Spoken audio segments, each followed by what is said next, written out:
श्री धनंजय सिंह जी का जो आरोप है निराधार है, बिल्कुल असत्य है।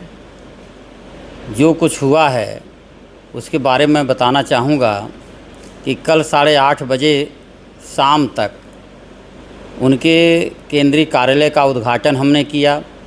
बहुत देर तक हम लोग बैठे रहे, प्रेस के लोग भी रहे और प्रेस के सामने हम लोगों ने पूरी मुस्तैदी से इस बात को रखा कि श्रीमती श्रीकला जी का टिकट फाइनल है।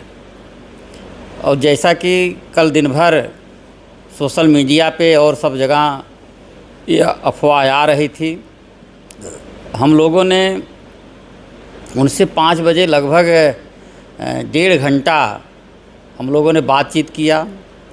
हमने बल्कि कहा कि आपके ऊपर कहीं किसी प्रकार का दबाव तो नहीं है, आप चुनाव में बैठ तो नहीं जाएंगे, आप अपना पर्चा वापस तो नहीं लेंगे। उन्होंने, उनकी पत्नी भी साथ में थी, दोनों लोगों ने बच्चों की कसम खाई और कही कि हम किसी भी हालत में पीछे नहीं हटेंगे और चुनाव लड़ेंगे।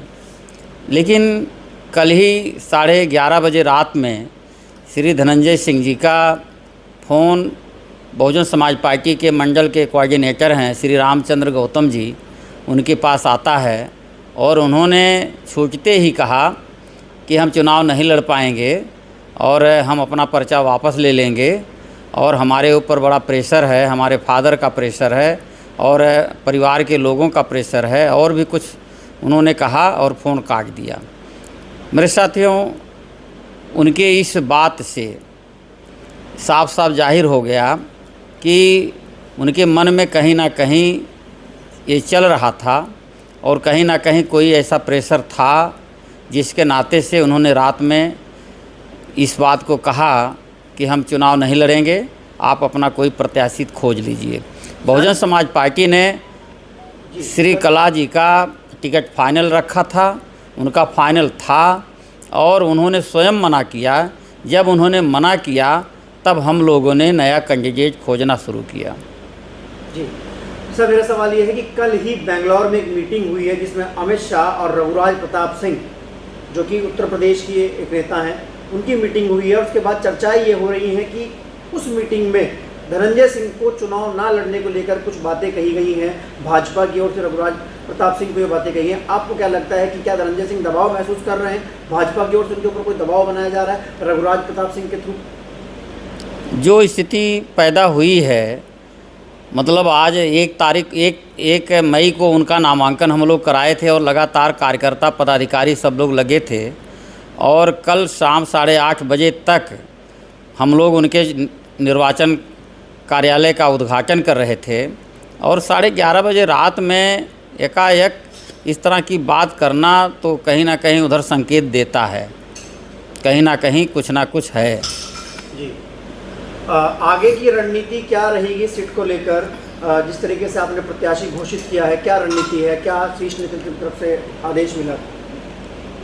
आदरणीय बहन कुमारी मायावती जी, जो बहुजन समाज पार्टी की राष्ट्रीय अध्यक्ष हैं, हमारी नेता हैं और उनके आदेश के पालन में हम लोगों ने, जो बहुजन समाज पार्टी से सांसद हैं श्री श्याम सिंह यादव जी को, हम लोगों ने आज उनका पर्चा दाखिल कराया और उनका नामांकन कराया और हमें पूरा विश्वास है जिस तरीके से 2019 में बहुजन समाज पार्टी से श्याम सिंह यादव जी लोकसभा में पहुंचे थे, ठीक उसी तरीके से 2024 में भी श्याम सिंह यादव भारी मतों से चुनाव जीतेंगे।